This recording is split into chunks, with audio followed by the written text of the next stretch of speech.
Unified 911, anong matutulong namin sa'yo? Anya ti maitulong mi ken kapo. Anong may tatabang ko sa Unsay imo? akong ikatabang nimo? Ngini makadabang na misal ka no. Sa anumang wika o dialekto, may tulong na darating sa iyo.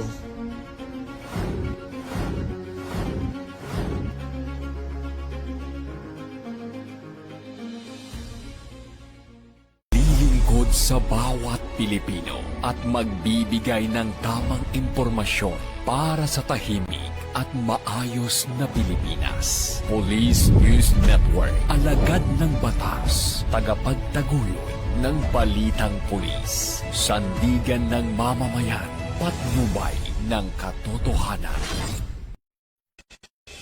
La Campo Crame, maghahatid ng pinakahuling kaganapan at nagbabagang balita. Ito ang PNN Police News Network. At ngayon, ang inyong mga tagapagbalita. Magandang araw, Bagong Pilipinas. Ako ang inyong alagad ng batas, tagatuguyod ng Balitang Pulis. Ako po si Patrolwoman Sari Bernales. Maghahatid sa inyo ng tamang balita, kwento ng pulis at serbisyo para sa mamamayan. At ito ang PNP News Online, ang pangunahing balita ng Police News Network. Alagad ng batas, tagataguyod ng Balitang Pulis.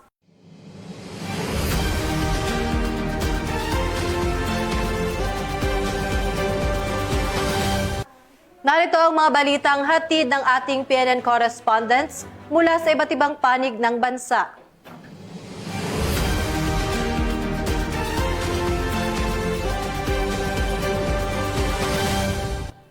Ramdam na ramdam ang Kapaskuhan sa Pangasinan Police Provincial Office matapos bumisita ang mga kabataan ng Tanglaw Lahi Child Development Center at nagbigay ng inspirasyon at saya sa kapulisan.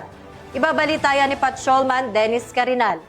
Umigting ang diwa ng Kapaskuhan sa loob ng Pangasinan Police Provincial Office nang bumisita ang mga batang mag-aaral mula sa Tanglaw Lahi 19 Early Childhood Care and Development Center para sa kanilang taunang Christmas caroling. Masiglang nagparada ang mga bata sa iba't ibang tanggapan ng kampo, bit-bit ang kanilang maliwanag na ngiti at awiting pamasko na nagbigay ng inspirasyon sa mga pulis at kawani. Mula sa tradisyonal na kantang pamaskong hanggang masiglang himig pambata, ang kanilang pag-awit ay naghatid ng init at saya sa tunay na pagbabago sa atmosfera sa loob ng kampo. Bukod sa kasiyahan, nagpakita rin ng mga bata ng kababaang loob at pagmamalasakit na sumasalamin sa tunay na diwa ng Pasko. Ang pagbabahagi ng tuwa at pag-asa sa kapwa, ang kanilang presensya ay nagbigay ng makabuluhang sandali para sa ating mga kapulisan na nakitang muling manumbalik ang pagiging masigla at masiyahin ng komunidad sa tulong ng murang tinig ng kabataan. Taos-pusong nagpapasalamat ang Pangasinan Police Provincial Office sa Tanglaw Lahi 19 Early Childhood Care and Development Center sa kanilang guro, magulang at mga mag-aaral sa pagpili sa kampo bilang bahagi ng kanilang pagdiriwang. Tunay na ang simpleng karuling ng kabataan ay nag-iwan ng malaking alaala ng pagkakaisa at pagmamalasakit ngayong Kapaskuhan. Mula dito sa Picadillo, Ilocos Region, ako po ang inyong Police News Network Correspondent, Patrolman Dennis Carinal, alagad ng batas, tagataguyod ng Balitang Pulis. Maraming salamat, Patrolman Carinal. 2-day psychological training matagumpay na naisagawa ng Cagayan Cops, katuwang ang Provincial Government ng Lungsod at Officer Ladies Club Cagayan Chapter. Tinutukan niya ni Patrolwoman Richelle Ledesma. Self-awareness at resilience. Iyan ang naging hatid ng matagumpay na 2-day psychosocial intervention seminar na isinagawa ng Cagayan Police Provincial Office katuwang ang Provincial Government of Cagayan Women's Support Network at Officers Ladies Club Cagayan Chapter sa mga Cagayano Cups nito lamang ika-9 hanggang 10 ng Disyembre nito lamang taon na ginanap sa Villa Blanca Hotel, Tugigraw City, Cagayan. Mga nakatalaga sa Women's and Children Protection Desk sa iba't ibang estasyon sa lalawigan at sa provincial headquarters. Ang mga naging participants sa naturang seminar na naglalayong palakasin ang kanilang mental well-being, self-awareness at kakayahang harapin ang mga stress at emotional na hamon sa kanilang serbisyo. Dagdag nito, ang seminar ay nagatid din ng mahalagang kaalaman at kasanayan sa mga personnel, partikular na sa mga kababaihan na humarap sa mga sensitibong kaso tulad ng panggagahasa at pang-aabuso sa mga kababaihan. Ang mga kasanayang ito ay lubos na makakatulong ang mga kapulisan lalo na sa mga sitwasyon na may kinalaman sa matinding emosyonal at mental na stress na karaniwang nararanasan sa mga ganitong uri ng trabaho. Binigyan din ni Police Colonel Mardito Jangulwan, Provincial Director ng Cagayan Police Provincial Office, ang kahalagahan ng mental resilience at personal wellness lalo na sa mga pulis na humahawak sa masiselang kaso sa mga kababaihan at kabataan. Ang mga ganitong hakbangin ng kapulisan ay upang bigyang pansin ang mental health and awareness ng mga kapulisan upang mas lalo nilang mapagtibay ang kanilang pagseserbisyong publiko tungo sa mas maayos at maunlad na pamayanan. Mula dito sa Lambak ng Cagayan, ako ang inyong PNN correspondent, Patrolwoman Ledesma, alagad ng batas, tagataguyod ng Balitang Pulis. Maraming salamat, Patrolwoman Ledesma. Sa patuloy na programa ng pamahalaan laban sa insurhensiya, voluntaryong sumuko ang isang babae na dating miyembro ng Communist Terrorist Group sa mga miyembro ng Nueva Ecija Police Provincial Office. Magbabalita dyan si Patrolwoman Jilly Peña. Isang Amazona na dating miyembro ng makakaliwang grupo ang formal na nagbalik loob at sumuko sa kampanya ng Nueva Ecija Police Provincial Office kontra insurhensya sa pangunguna ni Police Colonel Heril Dagit L. Bruno, Provincial Director. Nito lamang ika-9 ng Disyembre taong kasalukuyan. Ayon sa ulat, isang Special Intelligence Operation ang matagumpay na isinagawa ng pinagsanib na puwersa ng 2nd PMFC kasama ang iba pang unit ng pulisya na nagresulta sa kusang pagsuko ni Kasanta, 44 anyos, magsasaka at residente ng Barangay San Bernardino, Gimba, Nueva Ecija. Si Kasanta ay dating kasapi ng Underground Mass Organization sa ilalim ng Liga ng Manggagawang Bukid kung saan siya ay nagsilbing barangay leader. Kasabay ng kanyang pagsuko, isinuko rin niya ang kanyang homemade caliber 38 revolver. Patuloy ang Nueva Ecija PNP sa paghihikayat sa mga natitira pang kasapi ng kilusan na talikuran ang mapanlinlang na ideolohiya ng insurhensya at piliin ang landas ng kapayapaan para sa sarili at sa komunidad. Mula dito sa Police Regional Office 3, ako ang inyong PNN Correspondent, Patrolwoman Jilly Advincola Peña, alagad ng batas, tagataguyod ng Balitang Pulis. Maraming salamat, Patrolwoman Peña.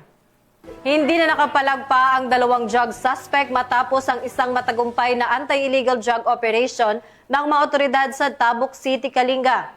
Mahigit 74,000 pisong halaga ng shabu kumpiskado. Patrolwoman Jesly Sabado sa report. Arestado ang 2 individual sa isinagawang bypass operation sa San Juan, Tabuk City, Kalinga nitong Disyembre 10 taong kasalukuyan, kung saan nasamsam ang tinatayang 13.9 gramo ng hinihinalang shabu na may halagang 94,520 pesos.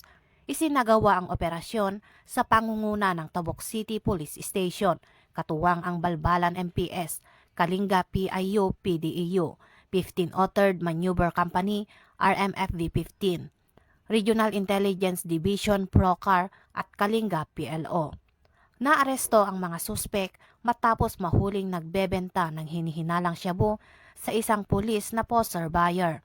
Nasamsam ang iba't ibang sachet ng hinihinalang shabu na may kabuuang bigat na 13.9 gramo kasama ang bypass money, non-drug paraphernalia, mga cellphone at iba pang personal na kagamitan. Ang mga ebidensya ay kinunan ng larawan, inimbentaryo at minarkahan on-site sa presensya ng mga naarestong individual at mga testigo mula sa media, DOJ at barangay. Dinala ang mga suspek sa Tabuk City Police Station para sa kustodiya at dokumentasyon at isa sa ilalim sila sa drug testing habang ang nakumpiskang droga ay isa sa ilalim sa laboratory examination. Patuloy na pinaigting ng pulisya ang kampanya kontra illegal na droga upang matiyak ang kaligtasan at kaayusan ng komunidad.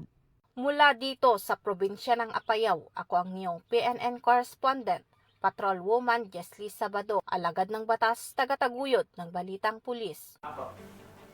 Maraming salamat, Patrolwoman Sabado. Isang lalaki arestado dahil sa kasong pagnanakaw sa pinagsanib na puwersa ng Pili at Paracale Municipal Police Station. Baril at bala nasabat din sa suspect. Patrolwoman Vanessa Arestado ang isang lalaki na may kasong pagnanakaw sa bayan ng Paracale, Camarines Norte, ganap na alas 7 ng umaga noong ika-10 ng Disyembre taong kasalukuyan. Sa ikinasang Manhunt Charlie Operation ng Pili Municipal Police Station at Paracale Municipal Police Station, nadakip ang akusado na si alias Tonton, nasa hustong gulang, walang asawa at residente ng bayan ng Pili. Sa isinagawang paghahanap, na-recover mula sa pag-aari ng suspect na si alias Tonton ang isang baril na may isang magasin na nakasaksak, naglalaman ng 17 bala, samantala mula sa kanyang ama na si alias Rogelio, na-recover ang isang pistola na may isang magasin na naglalaman ng 6 na bala na nagtangkang bunutin ang kanyang baril, ngunit agad siyang nadisarmahan at naaresto. Ang mga sospek ay agad na inaresto, binasaan ng kanyang mga karapatang nakasaad sa konstitusyon at kasalukuyang nasa himpilan ng Paracale MPS sa Camarines Norte para sa dokumentasyon at nararapat na disposisyon. Mula dito sa Legazpi City, Albay, ako ang inyong PNN correspondent, Patrolwoman Vanessa Sol, alagad ng batas, tagataguyod ng Balitang Pulis. Maraming salamat, Patrolwoman Sol. Sa kulungan ng bagsak ngayon ang isang top 4 regional most wanted person na may kasong 5 counts ng qualified rape of minor ng mga otoridad sa Talisay City. Ang buong report ay mula kay Patrolwoman Flora May Azares. Arestado ng Talisay City PNP ang top 5 most wanted person regional level na suspect na may kasong qualified rape of a minor, 5 counts, sa sitio Calatuchi, Ibacan, Barangay Cansohong, Talisay City, Cebu, noong ika-10 ng Disyembre ng taong kasalukuyan. Kinilala ni Police Lieutenant Colonel Humobono R. Sayon, officer in charge ng City of Talisay Police Station, Cebu Police Provincial Office, ang wanted na suspect na si Raymark, 36 anyos, na residente ng naturang lugar.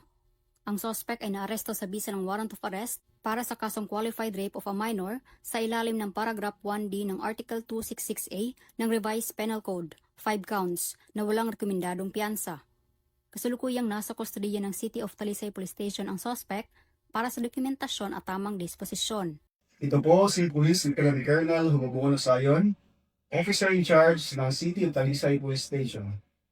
Paalala po sa lahat na maging mapagbantyag at maagap sa pag-iingat laban sa anumang uri ng pang-aabuso, lalo na sa karasang sexual. Bantayan ang kaligtasan ng bawat isa. Kung may bamansing kahina-hinalang kilos o pangyayari, magbigay alam agad sa kapulisan. Sa ilalim ng 7-point agenda ni Acting Chief PNP, Police Lieutenant General Jose Melencio Sinartates Jr., buong determinasyon na ang kapulisan ng Talisay City, Cebu sa pagtugi sa mga may sala sa batas upang mapanatili ang kaayusan at kaligtasan ng komunidad tungo sa isang bagong Pilipinas. Mula dito sa Central Visayas, ako ay inyong Police News Network correspondent, Patrolwoman Flora May Azares, alagad ng batas, tagataguyod ng Balitang Pulis. Maraming salamat, Patrolwoman Azares. Sa kagustuhan na mamuhay ng tahimik at payapa, kusang sumuko ang isang miyembro ng Communist Terrorist Group sa mga otoridad sa Eastern Samar. Nakatutok dyan si Patrolwoman Cristel Palafox. Voluntaryong nagbalik loob sa pamahalaan ang isang miyembro ng Communist Terrorist Group sa Barangay Garden, Arteche, Eastern Samar. Ang pagbabalik loob ay resulta ng matagumpay na panawagan at pagsisikap ng mga tauhan ng 801st Maneuver Company, Regional Mobile Force Battalion 8 kasama ang Provincial Intelligence Team Eastern Samar at Regional Intelligence Unit 8. Samantala, nakatangkap naman ang nagbalik loob ng food packs mula sa mga kapulisan. Ang nasabing surrendery ay nasa kustodiya ng 801st Maneuver Company, RMFB-8 para sa kanyang posibleng enrollment sa programa ng ating gobyerno na Enhanced Comprehensive Local Integration Program o ECLIP. Patuloy na nananawagan ang pambansang pulisya sa mamamayan na makiisa at makipagtulungan upang lamanan ang insurhensya at hikayatin ang iba pang mga miyembro ng CTGs na magbalik loob sa ating pamahalaan, magbagong buhay kasamang pamilya at patuloy na sumuporta sa ating gobyerno. Mula dito sa Eastern Visayas, ako ang inyong PNN correspondent, Patrolwoman Palafox, alagad ng batas, tagataguyod ng Balitang Pulis. Maraming salamat, Patrolwoman Palafox. Aabot sa mahigit 700,000 pisong halaga ng iligal na droga ang nasabat sa isang high-value target sa operasyon ng pinagsanib na puwersa ng Iloilo PNP at PIDEA. Ang report mula kay Patrolwoman Raisa Valencia. Matagumpay na naaresto ang isang high-value target sa isinagawang drug bypass operation sa pangunguna ng mga operatiba ng PDEA Region 6, Iloilo Provincial Office, katuwang ang Iloilo City Police Station 7 sa pangunguna ni Police Captain Michael T. Tuburan, Officer in Charge, at Philippine Coast Guard Intelligence Unit Iloilo sa Barangay Inday, Iloilo City proper, dito lamang ika-10 ng Disyembre taong kasalukuyan. Kinilala ang suspect bilang si alias John, 41 taong gulang, kung saan na-recover mula sa kanyang pag-iingat ang ilang sachet ng hininalaang shabu, isang improvised tutor, 15,000 pesos bypass money, isang cellphone, mga lighter, isang wallet, at isang plastic container. Nasa humigit kumulang 115 gramo ang kabuang timbang na kumpiskang shabu mula sa suspect na may standard drug price na tinatayang 782,000 pesos. Nahaharap ngayon ang suspect sa mga kasong paglabag sa Section 5, 11 at 12, Article 2 ng RA 9165 o Comprehensive Dangerous Drugs Act of 2002. Patuloy ang pambansang pulisya ng Pilipinas sa pagsiguro ng kapayapaan at kaayusan sa pamamagitan ng epektibong pagpapatupad ng batas, pigilan ang kriminalidad at tiyakin ang ligtas at maayos na komunidad. Mula dito sa Western Visayas, sa kanyang Police News Network Correspondent Patrolwoman Raisa Valencia, alagad ng batas, tagataguyod ng Balitang Pulis. Maraming salamat, Patrolwoman Valencia. At yan ang mga balitang nakalap ng ating PNN correspondents mula sa Luzon, Visayas at Mindanao. At mga ka-PNN, 13 days na lang, Pasko na.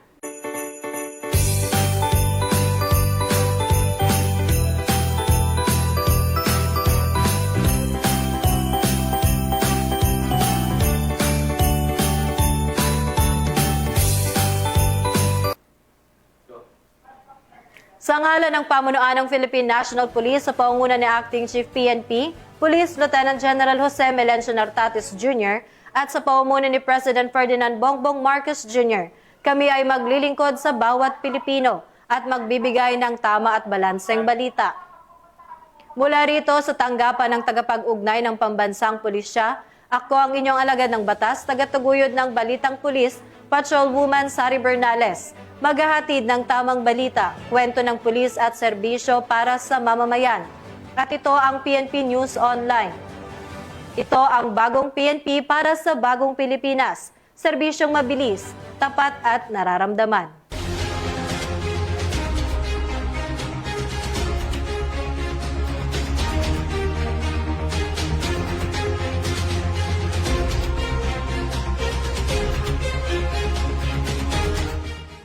Police News Network, alagad ng batas, tagapagtaguyod ng balitang pulis.